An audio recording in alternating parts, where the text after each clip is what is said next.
बिस्मिल्लाहिर्रहमानिर्रहीम अस्सलाम वालेकुम। Welcome to my YouTube channel. और आज हमारा MTH 20 डिस्क्रीट मैथ का लेक्चर नंबर 11 है। ठीक है, इसमें हमारे पास बहुत सारे छोटे छोटे टॉपिक्स हैं, जिसमें हमारे पास रिलेशंस है, कार्टेशियन प्रोडक्ट, डोमेन और रेंज उनकी, फिर हमारे पास कोऑर्डिनेट डायग्राम, फिर जो है एरो वाली डायग्राम और डायरेक्टेड डायग्राम, मैट्रिक्स रिप्रेजेंटेशन, सारी हम ये इसमें करेंगे। ठीक है, ये आपको बहुत लेंथी लग रहा है लेकिन ईजी टॉपिक है, सारे इसमें इंक्लूड। ठीक है, अब सबसे पहले तो हमें रिलेशन जानने के लिए उससे पहले हमें पता होना चाहिए कि ऑर्डर पेयर क्या होता है। कोई हमारे पास पेयर होगा तो उसका रिलेशन जानेंगे ना। हमारे पास मैथ्स में तो पेयर ही होती हैं, सेट्स ही होते हैं।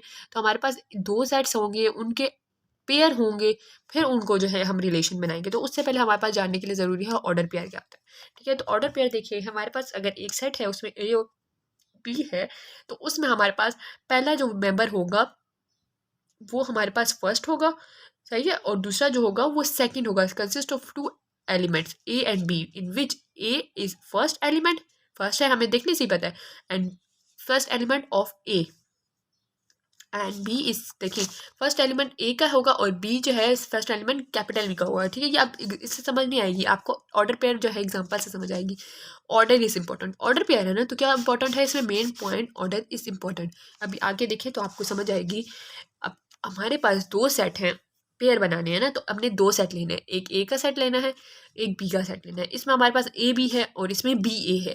ठीक है, ए बी और बी ए से ज़्यादा फोकस ये रखें कि इसका ऑर्डर क्या है। इसका ऑर्डर है 1 और 2 और इसका ऑर्डर है 2 और 1। ऑपोजिट हो गया, तो क्या मतलब a is not equal to b, a b के इक्वल नहीं है, क्योंकि उसका ऑर्डर इक्वल नहीं है, उसका फर्स्ट मेंबर दूसरे के फर्स्ट मेंबर से इक्वल नहीं है, ऑर्डर इसमें नहीं। ठीक है, तो इसलिए ये क्या होगा, इक्वल नहीं है। ऑर्डर पेयर में इक्वलिटी इस तरह देखी जाती है। दूसरी एग्जांपल देखें तो इसमें हमारे पास 1 है 2 है 1 है 2 है, ए बी है और इसमें भी ए बी है। ठीक है, तो अब दोनों एक दूसरे के इक्वल है, तो मतलब कि ये इक्वालिटी इनकी ऑर्डर पेयर में इक्वल हो गई। सही है, एग्जाम्पल देखें। अब हमारे पास ज़रूरी नहीं है कि यहाँ पर हमारे पास find x and y given. ठीक है, हमारे पास ये ए है और ये बी है। अब आप कहेंगे इसमें फर्स्ट मेंबर ए बी, ये एक मेंबर है ए, ये दूसरा, इसमें एक मेंबर ये है, एक में ये है, तो ये आप कहेंगे सेम नहीं है। तो ये ज़रूरी नहीं है, ये हमने वैल्यूज़ निकालनी है, हमें बताया गया है कि बस ये एक दूसरे के इक्वल है। तो हमने इक्वल करना है, 2x को इक्वल किया हमने 6 के पहली ए वैल्यू को पहली वैल्यू के साथ, दूसरी है हमारे पास एक्स वाई, उसको हमने दूसरी वैल्यू के साथ इक्वल करना है। 2 इक्वेशन बनानी, पहले हमने एक्स वाली एक्स वैल्यू फाइंड करनी है, तो यहाँ पे 2 एक्स्ट्रा है ना, तो 2 दूसरी साइड पे चला जाएगा, तो -2 हो जाएगा। ठीक है, एक्स फाइंड करना है, इस वैल्यू क्वेश्चन में देखें 2x इज इक्वल टू 6, तो एक्स फाइंड करना है, 2 एक्स्ट्रा है तो 2 उधर चला जाएगा, तो -2 हो गया, तो ये 3 आ गया। ठीक है, 6 में से 2 गए तो 3 आ गया एक्स की वैल्यू। अब हमने क्या करना है, एक्स की वैल्यू पुट करनी है सेकंड इक्वेशन में, पुटिंग वैल्यू इन इक्वेशन 2। तो यहाँ पे एक्स की जगह 2 आ गया, plus y is equal to 2, तो वाई फाइंड करना है, तो 3 उधर चला जाएगा, तो इधर प्लस है तो उधर जाके -3, तो 2 -3, मतलब छोटे से बड़ा माइनस करो तो हमारे पास नेगेटिव साइन आता है। ठीक है, तो यहाँ पे हमारे पास वाई की वैल्यू क्या आएगी, -1 आएगी, क्योंकि बड़े से छोटे से बड़ा माइनस हुआ है। होप सो समझ आई होगी आपके पास। यहाँ पे एक्स की वैल्यू भी आ गई 3 और वाई की वैल्यू भी आ गई। सही है, हमें सिर्फ कहा गया फाइंड करें एक्स और वाई की वैल्यू। सही है, नेक्स्ट एग्जाम्पल हमारे पास आता है, हाँ नेक्स्ट टॉपिक, अब ऑर्डर पेयर हो गया। अब नेक्स्ट टॉपिक जो है कार्टेशियन प्रोडक्ट। प्रोडक्ट से समझ ही आ जाती है कि मल्टीप्लिकेशन कहते हैं। ठीक है, तो हमने इसमें क्या करना होता है, मल्टीप्लाई करने होते हैं। ऐसे नहीं मल्टीप्लाई करना है, क्योंकि यहाँ पे तो अब ए और बी सेट अलग है ना। मतलब यहाँ पे एग्जांपल में पहले तो ये डेफिनेशन फॉर्मल सी डेफिनेशन है, इसको आप लोग रीड कर लें। यहाँ पे देखें एग्जांपल में, यहाँ पे 1 और 2 है ए में, और यहाँ पे ए बी सी है, तो यहाँ मल्टीप्लाई तो नहीं होते, लेकिन मल्टीप्लिकेशन में हम क्या करते थे, फर्स्ट मेंबर को सारों के साथ करते थे, फिर सेकंड को सबके साथ करते थे। ठीक है, तो अब हमने वैसे ही करना है, लेकिन यहाँ ए और बी है तो इसलिए मल्टीप्लाई तो होने से रही है, 1 और ए है ना। अब देखें ए और बी हमने जब मल्टीप्लाई किए, तो हमने पहले कार्टेशियन कितने प्रोडक्ट बनेंगे ये देखें। पहले तो आप इनको मल्टीप्लाई करें, 2 है यहाँ पे 2 और यहाँ 3, 2 3 ज़ा 6, तो टोटल 6 हमारे पास पेयर बनने चाहिए। ठीक है, तो अब हमने पहला पेयर बनाया 1 को ए के साथ, फिर 1 को बी के साथ, फिर 1 को सी के साथ किया, फिर 2 को ए के साथ, 2 को बी के साथ, 2 को सी के साथ कर लिया। ठीक है, ऐसे भी आप कर सकते हैं कि बी क्रॉस ए करें। ठीक है, आपको अब क्वेश्चन में दिया हो कि बी क्रॉस फाइंड करें ए, या ए क्रॉस बी फाइंड करें, या ए क्रॉस ए फाइंड करें, कुछ भी दिया जा सकता है। अब बी क्रॉस ए दिया है, तो अब हमने क्या करना है, बी वाली वैल्यू पहले लिखनी है। बी में पहले क्या है, ए को 1 के साथ, फिर ए को 2 के साथ, ऐसे करेंगे। ठीक है, बी वाला पहले आ जाएगा, फिर बी के मेंबर सही है, फिर बी को 1 के साथ, फिर बी को 2 के साथ, फिर सी को 1 के साथ, सी को 2 के साथ। अब देखें ये दोनों एक दूसरे को इक्वल है नहीं, यहाँ 1 और फिर ए है, यहाँ पे ए और 1 है, ऑपोजिट है ना एक दूसरे के, ऑर्डर इनका चेंज हो गया। यहाँ पे ऑर्डर पहले यहाँ 1 था और यहाँ पे ऑर्डर 1 जो है सेकंड पर है, तो इनका ऑर्डर सेम नहीं है, इसलिए ये इक्वल नहीं होगा। ठीक है, ये बात जो स्टार्ट में हमने ऑर्डर पेयर याद किए थे तो वो समझ रहे थे, तो वो इसलिए जाने थे कि ये हमें पता चले कि ये इक्वल है कि नहीं। अब हमारे पास हमारा मेन टॉपिक आता है रिलेशन। अब हमने ऑर्डर पेयर बना लिए, ठीक है, ऑर्डर पेयर भी बना लिए, कार्टेशियन प्रोडक्ट भी कर लिया। अब हमने उनके रिलेशन बनाने हैं। ठीक है, जितने भी हमारे पास प्रोडक्ट्स आते हैं, ये जो ऊपर आपने अभी किए, ये सारे हमारे पास ऑर्डर्स आ गए। अब इनके रिलेशन बनाने हैं। ठीक है, अब हमारे पास पहले तो देखिए, लेट ए और B a set a relation R from A to B is a subset of A to B. Subset ही होंगे, जाहिर सी बात है, ये सारे सबसेट है ना। एक और एक जो हमारे पास सेट है, ये सबसे पहले जो 2 सेट हैं इनके ये सारे सबसेट्स हैं ना, तो हमने इनकी सबसेट्स बनाने हैं। अब सबसेट हमारे पास एग्जांपल देखिए। अच्छा, एक चीज़ ये जो रह गई है मैं आपको ये क्लियर कर दूं, फिर बच्चे कंफ्यूज होते हैं कि इसका क्या मतलब है। ए क्रॉस बी, इसका ये जो है ना हमारे पास इसमें इसका मतलब ये है कि ए और बी, ये ए और बी सेट के नाम है, और ये स्मॉल ए और स्मॉल बी क्या होते हैं, एलिमेंट्स होते हैं। Is belong to A, belong to A मतलब ये जो है छोटा ए किसको बिलोंग कर रहा है, बड़े ए को, बड़े ए के सेट का है एलिमेंट। एंड स्मॉल बी किसको बिलोंग कर रहा है, बी को। बिलोंग्स मैंने अभी पीछे लेक्चर में आपको समझा दिया था कि इसका मतलब बिलोंग्स होता है। तो स्मॉल बी बिलोंग कर रहा है कैपिटल बी को, मतलब ये कैपिटल बी का एलिमेंट है, और ये कैपिटल ए का एलिमेंट है। सही है, इसका ये मतलब है। सिंपल देखने से भी समझ आती है, लेकिन फिर भी मैंने कहा ये पॉइंट ना रहे, फिर मेरे कन्फ्यूज़न ना हो। अच्छा, रिलेशन क्या है, ए और बी सेट है, और ये जो होगा रिलेशन जो होगा सबसेट ही, हम इनमें से ही रिलेशन बनाएंगे। सही है, ये जो हमने बनाए ना सारे हमारे पास कार्टेशियन प्रोडक्ट्स, ये इनमें से हम रिलेशन लेंगे, कोई भी इनमें से कोई भी रिलेशन ले सकते हैं। अभी आगे एग्जांपल करेंगे तो आपको समझ आ जाएगी। अच्छा, when a and b belongs to A R, मतलब ए छोटा ए और वो होगा बी छोटा बी, एलिमेंट जो है वो रिलेशन को बिलोंग करेंगे। तो इसका क्या मतलब है, ए रिलेट्स टू आर सॉरी। और अगर ये ए और बी नहीं है, मतलब ये इस लिस्ट में है ही नहीं, हमने इसमें से लिए ही नहीं है, तो उसका क्या मतलब है कि वो ए और बी को बिलोंग नहीं करेंगे। तो आर को भी कट कर देते हैं ऐसे, और belong not does not belong को भी। सही है, ये लाइन जो होती है इसका मतलब है does not belong, does not relate. ठीक है, आर के लिए रिलेट और ई के लिए बिलोंग। अच्छा, अब हमारे पास एग्जांपल देखें तो ए और बी सेट है, वैसे ही वही एग्जांपल है जो ऊपर है उसी तरह की। ठीक है, अब हमने इसके पहले तो हमने कार्टेशियन प्रोडक्ट बनाने हैं, फिर उसमें से रिलेशन लेना है। तो कार्टेशियन प्रोडक्ट हमने बना लिए, 2 है, 2 3 ज़ार 6, तो 6 पेयर बनेंगे। पहले 1 को सबके साथ करना है, फिर 2 को सबके साथ करना है। हमने ये पेयर बना लिए। अब रिलेशन इसका कैसे बनता है, आप कोई भी रिलेशन बना सकते हैं इसमें। अब कार्टेशियन प्रोडक्ट जो था वो, सॉरी, एक और क्या हमने पीछे किया था, पार्टीशन। पार्टीशन में ये था कि कोई एक एलिमेंट दूसरे में ना हो। इसमें ये इंपॉर्टेंट नहीं है कि कोई एक दूसरे में ना हो, इसमें रिलेशन है। रिलेशन हम किसी के साथ भी बना सकते हैं ना, आप अपने दिमाग में उससे रिलेट करें, डेली रूटीन से करें। तो रिलेशन किसी से भी बना सकते हैं, तो आप कोई भी रिलेशन उठा लें, या तो आप इन दोनों का रिलेशन ले लें, 1 1 103 या 202 ले लें, कोई भी ले सकते हैं। ये ले लें, इसके साथ ये दूसरा लिया हुआ है, फिर ये लिया, पहले ये रिलेशन बना लिया, दूसरे में ये लिया हुआ है, ये लिया हुआ है, ये दोबारा भी ले सकते हैं, ये भी दोबारा भी ले सकते हैं। ठीक है, और रिपीट आगे पीछे भी कर सकते हैं। फिर आपने इन तीनों को ले सकते हैं, इन तीनों को ले सकते हैं, कुछ भी रिलेशन बना सकते हैं। R2 का नाम दे दें, आप खाली एक भी ले सकते हैं, 1 1 का भी ले सकते हैं, 2 2 का भी ले सकते हैं, 1 2 का भी कोई एक भी ले सकते हैं। पॉसिबिलिटीज़ बता सकते हैं ना आप, यहाँ आपने सारी पॉसिबिलिटीज़ बतानी है। सही है, पॉसिबिलिटीज़ क्या है कि आप 3 का रिलेशन भी बना सकते हैं, 1 2 3 कोई भी 3, आप 1 2 3 4 कोई भी 4 का रिलेशन भी बना सकते हैं। आप सिंगल एक वैल्यू का भी रिलेशन बना सकते हैं, 2 का आप इसमें 2 के साथ रिलेशन, ठीक है, या 1 का 1 के साथ रिलेशन, वो भी ले सकते हैं। आप ए और बी को भी ले सकते हैं। ए और बी का क्या मतलब कि ये सारे ही आप इसमें ए क्रॉस बी पूरे का पूरे भी रिलेशन ले सकते हैं। सही है, यही इसलिए यूज़ हुआ। हर रिलेशन अगर आपका हो ना कि ये 2 वैल्यूज़ हैं, ए और बी हैं, और इसके रिलेशन बनाए, तो आपने मस्ट ये बनाना है ए और बी के, मतलब ये सारे आपस में। एम्प्टी सेट का भी बनाना है कि आप खाली एम्प्टी सेट, क्योंकि हर सेट में क्या होता है, एम्प्टी सेट भी अवेलेबल होता है, तो खाली एम्प्टी सेट का भी बना सकते हैं रिलेशन। खाली आप एक वैल्यू का भी बना सकते हैं। ये तीनों मस्ट है, ये दोनों आपकी पसंद है। आप 4 वैल्यू बनाते हैं, 5 बनाते हैं, आप कोई सी 2 बना लेते हैं, कोई सी 3 बना लेते हैं। ठीक है, तो ये सारे इसके रिलेशन आ गए। अब ये तब है जब वो हमें ये रिलेशन बनाओ।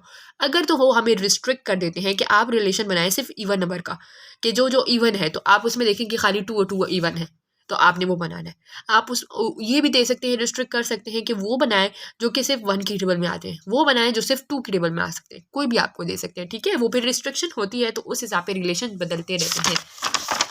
नेक्स्ट अब हमने रिलेशनशिप जो है उसकी डोमेन और रेंज देखनी है कि डोमेन कैसे है। अब डोमेन किसे कहते हैं और रेंज किसे कहते हैं रिलेशन में, सही है। तो यहाँ पे domain is of a relation is a first element of a order pair. हमारे पास ऑर्डर पेयर जो हमने अभी पीछे पढ़े उसमें फर्स्ट वैल्यू होती है, उसको डोमेन कहते हैं। डोमेन क्या, ए बिलोंग्स टू ए, मतलब ए बिलोंग टू ए वाला था ना, जिसमें ए और बी जो दो सेट थे वो रिलेशन में हों, तब जो पहली वैल्यू है ना वो क्या होगी, डोमेन होगी। एग्जाम्पल देखें तो 1 2 है और 4 3 है, तो अब इसमें पहली वैल्यू हमारे पास क्या है, 1 है ना, इसमें पहली वैल्यू 4 है तो ये इसकी डोमेन होगी, ठीक है। और सेकंड वैल्यू क्या है, 2 और 3, ये क्या होगी, रेंज होगी। जैसे डोमेन पहली है तो रेंज क्या होगी, second. Range of a relation is a second element of a order pair. तो हमने यहाँ पे वही बात कर दी जो मैंने आपको समझा दी है कि सेकंड वाली रेंज हो जाएगी, पहली वाली डोमेन, सही है। बहुत सिंपल सी थी चीज़। एग्जाम्पल देखें तो अब हमारे पास वही रिलेशन की एग्जाम्पल है जो मैंने अभी पीछे बताया था कि अगर आपको रिस्ट्रिक्ट कर दिया जाए, तो यहाँ पे हमें रिस्ट्रिक्शन क्या लगाई है कि इफ़ ए और बी रिलेशन में है, ए और बी का, अब यहाँ पे ए और बी हमारे पास नहीं दिया, सिर्फ ए की दिया ना, और हमने ए क्रॉस ए करना है, इसको इसी के साथ मल्टीप्लाई करना है और फिर देखना है कि ये ए और बी जो प्रोडक्ट्स हमारे पास आ रहे हैं, एलिमेंट्स हैं, ये आर में रिलेशन बन रहा है कि नहीं। अगर ए डिवाइड करे बी को, ए वाली वैल्यू डिवाइड करे बी को, ये रिलेशन में देखेंगी। सबसे पहले हमने क्या स्टेप करना होता है, पहले हमने मल्टीप्लाई कार्टेशियन प्रोडक्ट निकालने होते हैं, ठीक है। तो ए मल्टीप्लाई ए करेंगे, ए को लिखा और दोबारा ए को लिखा, अब उसको वापस में मल्टीप्लाई, मतलब 1 को पूरे के साथ करेंगे, 1 को 1 के साथ, 1 को 2 के साथ, 1 को 3 के साथ, फिर 1 को 4 के साथ, उसके बाद 2 को करेंगे सबके साथ, 2 को 1 के साथ, 2 को 2 के साथ, 2 को 3 के साथ, 2 को 4 के साथ, सही है। ये सारे मैंने किए, मैं चेक कर लेना, कोई भी आगे पीछे नहीं है। फिर 3 को करना है, 3 को 1 के साथ, 3 को 2 के साथ, 3 को 3 के साथ, 3 को 4 के साथ, फिर 4 को 1 के साथ, 4 को 2 के साथ, 4 को 3 से, 4 को 4 से। ये सारे सही होने चाहिए। आपको कैसे पता चलेगा, मैंने बताया था 4 और 3 टू 4, 4 4 से 16, तो काउंट करें, ये सारे 16 होंगे, 1 2 3 4 5 6 7 8 9 10 11 12 13 14 15 16 पेयर्स आपके पास बने हैं, ठीक है। अब आपने जो कार्टेशियन प्रोडक्ट निकाला है, इसमें से आपने वो रिलेशन उठाना है जो कि डिवाइड करे सेकंड को, जिसमें फर्स्ट वाला सेकंड को डिवाइड करे, जो हमें रिस्ट्रिक्शन लगाई है। तो हमने रिलेशन लिया, इसमें हमने वो रिलेशन 1 रिलेशन 2 रिलेशन 3 नहीं बनाना, क्योंकि इसमें सिर्फ हमें एक ही रिलेशन मांगा गया है जो कि ए को डिवाइड करे बी, सही है। तो अब इधर देखिए 1 को डिवाइड करता है, आप ऐसे देखिए 1 1 ज़र 1, हाँ डिवाइड करता है, तो हमने 1 और 1 लिख लिया, 1 2 ज़र 2, ऐसे ऊपर लिखे, ठीक है। 1 2 ज़र 2, तो ये 2 भी आ गया, 1 और 2 वाला पेयर भी आ गया, ये भी आ गया, ये भी। 1 3 ज़र 3, मतलब 1 सबको डिवाइड कर सकते हैं, 1 3 को भी कर रहा है, 1 4 को भी कर रहा है, 1 4 ज़र 4।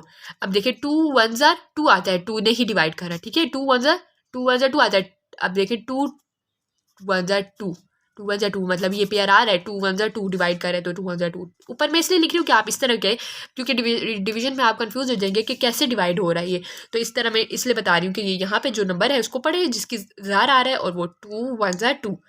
2 की टेबल में 3 आता है, नहीं, ये भी क्रॉस हो गया। 2 की टेबल में 4 आता है, जी, 2 2 ज़र 4, तो ये पेयर भी आ गया, इंक्लूड हो गया। फिर 1 3 की टेबल में 1 आता है, नहीं, ये भी कट गया। 3 की टेबल में 2 आता है, नहीं, 3 की टेबल में 3 आता है, यस, 3 1 ज़र 3, तो ये भी इंक्लूड हो गया। फिर इसी तरह 3 की टेबल में 4 भी नहीं आता, कट गया। 4 की टेबल में 1 भी नहीं आता, 4 की टेबल में 2 भी नहीं आता, 4 की टेबल में 3 भी नहीं आता, 4 की टेबल में 4 आता है, तो ये वाला इंक्लूड, ठीक है। मतलब पहली वाला दूसरे को डिवाइड कर रहा है, तो ये सारे हमारे पास रिलेशन आ गए। ये मैंने इसलिए करवाया ज़रा लेंथी वाला कि आपको समझ आ जाए कि रिस्ट्रिक्शन के साथ आपने कैसे रिलेशन निकालने। अब कुछ और हमारे पास है, यहाँ पर अब हमें पूछा गया है कि इज 0, इसको आप ये कह सकते हैं ई मतलब इवन 0 है, मतलब इवन, यहाँ पे इवन क्यों यूज़ हो रहा है कि इवन नंबर रिलेट करे इवन के साथ। ये वाला जो है ना नंबर रिलेट करे इवन के साथ, ऑड रिलेट करेगा ऑड के साथ। तो हमें यहाँ इवन का पूछा हुआ है, ई रिप्रेजेंट इवन को कर रहा है, तो हम वो देखेंगे जब हमारे पास दो प्रोडक्ट को माइनस करें ना, तो मतलब उसका आंसर अगर इवन आएगा तो हाँ हम कहेंगे रिलेट कर रहा है, और अगर नहीं आया तो हम कहेंगे ये नहीं रिलेट कर रहा है। तो यहाँ पे देखिए 0 - 0 हमारे पास 0 आता है जो कि इवन नंबर है, तो हमने क्या कर दिया, 0 रिलेट 0, अगर ना होता तो हम इस पर कट करते थे, ठीक है। आगे एग्जांपल देखें तो आपको ये क्लियर हो जाएगी चीज़। अब हमारे पास 5 और 2 है, 5 इवन है 2 के साथ, मतलब 5 रिलेट कर रहा है, तो हमने करना है 5 में से 2 माइनस, हमारे पास 3 आ गया, तो 3 इज़ नॉट इवन, तो हमने क्या कर दिया, 5 इज़ नॉट इवन भी कह सकते हैं, नॉट रिलेट टू 2, ठीक है। 6 है, तो 6 के साथ माइनस करें, 6 तो 0 आता है, यस 0 इज इवन, तो हमने फिर 0 कह दिया। अब -1 और 7 है, तो -1 के साथ माइनस करेंगे 7 को, ठीक है। ये -1 का माइनस है, तो क्या आया, -8, और माइनस मैटर नहीं करता इवन ऑड में, नेगेटिव इंटीजर भी होते हैं, नेगेटिव ऑड भी होते, इवन ऑड इंटीजर्स भी होते हैं, नेगेटिव इंटीजर्स भी होते हैं। तो ये हमारे पास इवन इंटीजर है, तो ये क्या कहेंगे 1 रिलेट टू 8। ठीक है, मैंने इसलिए माइनस वाला करवाया कि ये आप इससे भी ये भी कह सकते हैं कि माइनस तो ऑड होता है, नेगेटिव होता है, तो इसलिए ऑड होगा, ये नहीं होगा, तो ये नहीं होता है। माइनस और प्लस इसमें नहीं देखा जाता है, इसमें नंबर ही देखा जाएगा कि इवन है कि ऑड। सही है। अब डायग्राम जो मैंने आपको स्टार्ट में कहा था कि बहुत सारे छोटे छोटे टॉपिक्स हैं, तो डायग्राम देखते हैं। डायग्राम ऑफ रिलेशन, रिलेशन की डायग्राम, और हमने कोऑर्डिनेट डायग्राम बनानी है। कोऑर्डिनेट एक्सिस मैंने आपको MTH 100 में भी बहुत पढ़ा है, उसमें भी आपको अच्छे से क्लियर हो जाएगा कि ये एक्स और वाई डायरेक्शन जो होता है इसको कोऑर्डिनेट प्लान कहते हैं। इस तरह की डायरेक्शन होता है एक्स और वाई, तो उसको कोऑर्डिनेट, तो कोऑर्डिनेट प्लान से आपको दिमाग में आ जाए कि ये कोऑर्डिनेट एक्सिस पे होगी। एक हमारे पास हमने एक लाइन ले ली, दूसरा हमने दूसरी लाइन ले ली। अब हमारे पास एक्स और वाई हम इसलिए नहीं ले रहे क्योंकि ये हमारे पास क्वेश्चन में एक्स और वाई है, इसलिए हमने ए और बी इनको नाम दे दिया। जरूरी नहीं है एक्स वाई देना, मैंने पहले ये चीज़ बताई थी, तो हमने ए और बी दे दिया। और यहाँ एक साइड पे हमने लिख लिया 1 2 3, क्योंकि हमारे पास 1 2 3 है ए वाली तरफ, और बी वाली तरफ में हमने एक्स और वाई लिख दिया। अब हमने वो रिलेशन करने हैं मार्क जहाँ पे हमें पेयर बने हुए हैं, 1 का वाई के साथ बना हुआ है, तो ये 1 लेना है, और ये वाई 1 और वाई को आमने सामने करके हमने ये बना दिया। ठीक है, दूसरा हमारे पास है 2 का एक्स के साथ, 2 वाली साइड लेनी है, 2 से ऊपर जाना है और एक्स से आगे जाना है, तो 2 और एक्स जहाँ पे मिल रहे हैं वो ये पॉइंट हो रहा है। फिर 2 और y है, तो ये 2 की लाइन पर y के साथ आगे जाके ये हमारे पास बन गया पॉइंट। फिर हमारे पास 3 के साथ x, तो हमें x के सामने 3 को मार्क करना है। ठीक है, ये कोऑर्डिनेट एक्सिस पे आपने बनाना है। फिर से एक और दफ़ा बता देती हूँ, ऐसे करके 1 2 3 है, 1 2 3, और ये x है और ये y है। ठीक है, एक्स और वाई है, तो अगर आपके पास वाई और 1 का बन रहा है, इन दोनों का बन रहा है, तो ये इन दोनों के सामने ये पॉइंट आ रहा है ना, तो आपने ये मार्क करना है। अगर 1 और वाई का बनेगा तो 1 के सामने वाई के सामने करना है, वाई के सामने भी और 1 के सामने भी। अगर 2 और एक्स आ रहा है तो इधर 2 होगा, और अगर 2 और वाई होगा तो ये होगा। समझ आ रही है, मैं ऐसे ही रफ सा बता रही हूँ। 3 और एक्स होगा तो 3 और एक्स के सामने ही बनेगा। समझ आई, 3 और वाई होगा तो 3 और वाई के सामने। जो जो पेयर होते हैं वो, या ये एग्जाम्पल नहीं है, ये मैं एक अलग सी एग्जाम्पल बता रही हूँ। या आपने फिर ऐसे से मार्क करना है अगर आपके पास इस तरह की कोई एग्जाम्पल हो। दूसरी डायग्राम देखें, एरो डायग्राम। एरो डायग्राम अगर आपको कहे तो आपने ऐसे डायग्राम बनानी है कि एक आपने बनाना है 1 2 3 ए का बॉक्स, दूसरा बनाया है आपने बी का एक्स वाई। तो अब देखें 1 हमारे पास कर रहा था किसको, वाई को कर रहा था, तो हमने वाई 1 को वाई की तरफ एरो कर दिया। फिर दूसरा है 2 वाई को कर रहा है, ये थोड़ा सा इस तरह कर देती हूँ कि ऊपर क्वेश्चन में नजर आए आपको। 2 किसको कर रहा है, एक्स को, तो 2 से हमने एक्स मार कर दिया, ये ऊपर गया है। फिर 2 से वाई भी गया है, तो इसी 2 से वाई की तरफ भी लेके गए। और फिर 3 से सिर्फ एक्स जा रहा है, तो 3 से एक्स की तरफ वाई। ये एरो डायग्राम है, आपके पास पेपर पे इस तरह भी आ सकता है, आपके पास ये भी आ सकती है कोऑर्डिनेट। तीसरा डायरेक्टेड प्लान, वो है हमारे पास ग्राफ के डायरेक्टेड। डायरेक्टेड नाम से ही मतलब उसको डायरेक्ट कर दे, रास्ता बता दे, इशारा बता दे। तो हमने एग्जांपल देखे 0 1 2 3 है, इसके पे रिलेशन हमने लिए, कोई भी ले सकते हैं आपने, इन्होंने यहाँ पे दिए 0 0 1 3 2 1 2 2 3 0 3 1। ठीक है, रिस्ट्रिक्ट नहीं किया हुआ, बस आपको रिलेशन दिया हुआ डायरेक्ट। तो आपने 0 को 0 के साथ ही करना है, तो ये एरो हो गया, वापस से आ गया 0 की तरफ, क्योंकि ये डायरेक्टेड है ना, तो 0 को डायरेक्ट किया 0 के साथ। फिर 1 को 3 के साथ किया, तो 1 कहाँ है, 1 ये है, और इसको 3 से डायरेक्ट किया तो 3 की तरफ एरो चला गया। फिर 2 को 1 की तरफ किया, तो 2 से एरो गया 1 की तरफ। ठीक है, फिर 2 से 2 पे गया, तो फिर इसको लूप बनाई, 2 को इसको लूप भी कहते हैं। ठीक है, जो दोबारा उसी की तरफ आ गई, दोबारा से दोबारा चलता है ना ऐसे ही। 3 को 0 से किया, तो ये 3 है, और इससे एरो गया 0 की तरफ, और फिर 3 से 1 की तरफ, तो ये 3 से 1 की तरफ गया। ठीक है, होप सो समझ आई होगी डायरेक्टेड की भी आपको।